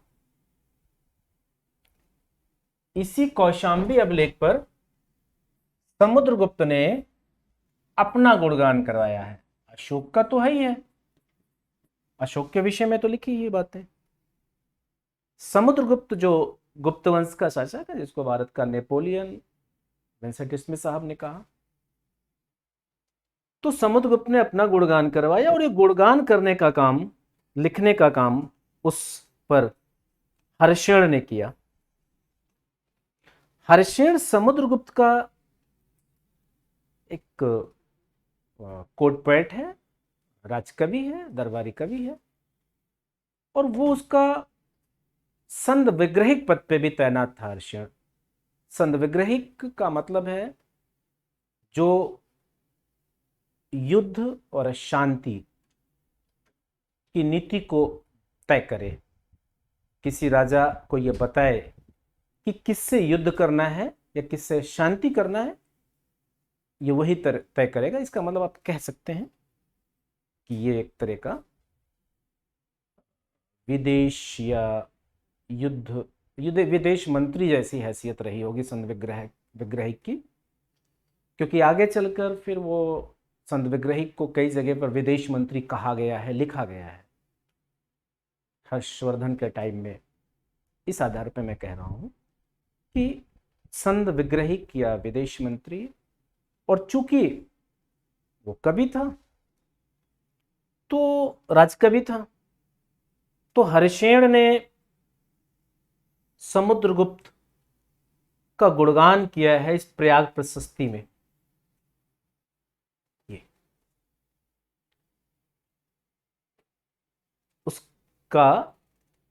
उसकी प्रशंसा किया है।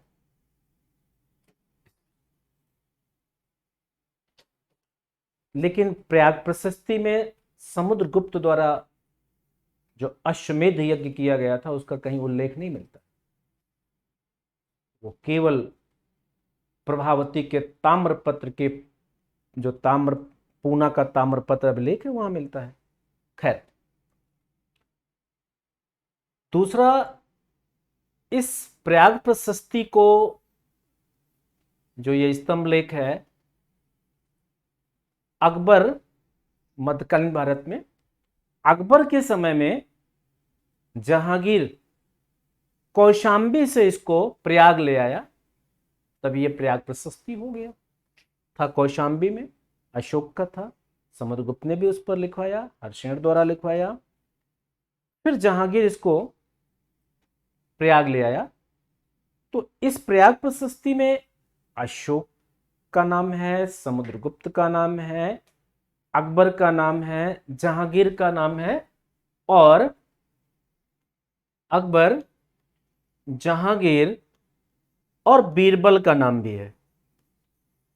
बीरबल इसका भी नाम,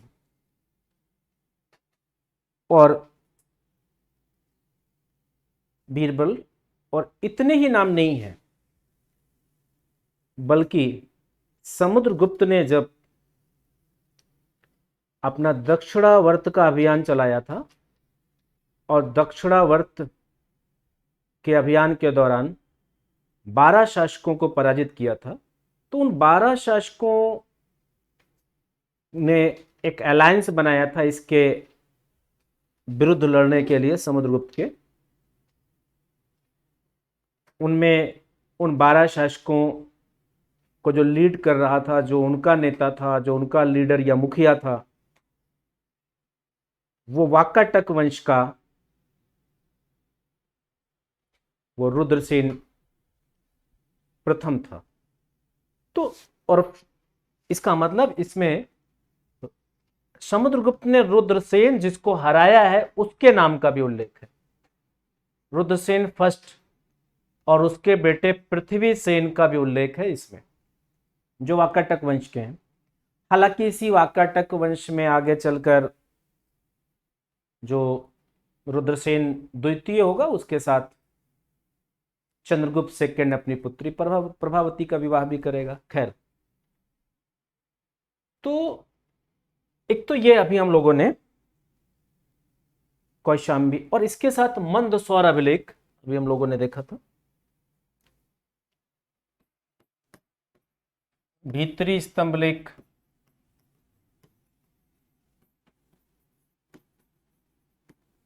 मंदसौर अभिलेख,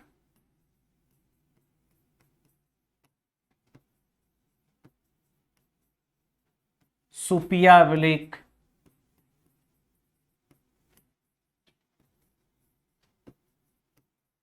ये मोटे तौर पर पहले तो ये समझ ले कि ये जितने भी अभिलेख हैं, ये सभी के सभी अभिलेख गुप्त शासकों के विषय में जानकारी देते हैं। ये सब गुप्त शासक से संबंधित। उनमें जो भीतरी स्तंभ लेख है, ये स्कंदगुप्त का है ये, और इस अभिलेख में इस बात का प्रमाण मिलता है कि स्कंदगुप्त ने हूणों पर विजय कैसे प्राप्त की थी। हालांकि वो रुद्रदामन के जूनागढ़ अभिलेख में भी मिलता है, क्योंकि स्कंदगुप्त का उल्लेख उसमें भी है, जो उसने सुदर्शन लायक था, तो उस बात का भी थोड़ा सा उल्लेख मिलता है। तो स्कंदगुप्त ने किस तरह से हूणों को पराजित किया था, और स्कंदगुप्त को हूण विजेता कहा जाता है। ये, और पराजित करने के बाद जैसा चंद्रगुप्त सेकंड या को शक विजेता कहा जाता है, और शकों को पराजित करने के बाद जैसे उसने विक्रमादित्य की उपाधि ग्रहण किया था, शकारी तो उसको कहा जाता है, ये जनश्रुति है, ये टाइटल बेसिकली उसने एज्यूम नहीं किया था, वो जनश्रुति है। तो जैसे उसने विक्रमादित्य की उपाधि धारण किया था, वैसे इस स्कंदगुप्त ने हूणों को पराजित करके इसने भी विक्रमादित्य की उपाधि धारण किया था। तो इसका मतलब ये भी बात कि दो लोगों ने गुप्त शासकों में। फिलहाल इस भीतरी स्तंभ लेख में हुणों के पराजय की बात है और स्कंदगुप्त ने पराजित किया। यह भीतरी स्तंभ लेख उत्तर प्रदेश में, उत्तर प्रदेश के गाजीपुर जिले के सैदपुर तहसील में पाया गया। ये आप बनारस से जब गाजीपुर जाएंगे तो सैदपुर तहसील, तो वहां पे पाया गया, सैदपुर तहसील में, गाजीपुर डिस्ट्रिक्ट में। जो स्तंभ जो स्कंदगुप्त का है, ये मंदसौर अभिलेख बेसिकली ये कुमारगुप्त का है। और जिस तरह से हर्षेण ने प्रयाग प्रशस्ति में समुद्रगुप्त का गुणगान किया है, वैसे इसका भी कवि और संत विग्रहित पद पर जो व्यक्ति तैनात था, वत्स भट्टी, उस वत्स भट्टी ने मंदसौर अभिलेख में कुमारगुप्त का गुणगान किया है। इसलिए इसको कभी इसको मंदसौर प्रशस्ति भी कह देते हैं। तो मंदसौर प्रशस्ति में कुमारगुप्त का यशोगान है और इसमें उसके व्यवस्थित शासन का उल्लेख है।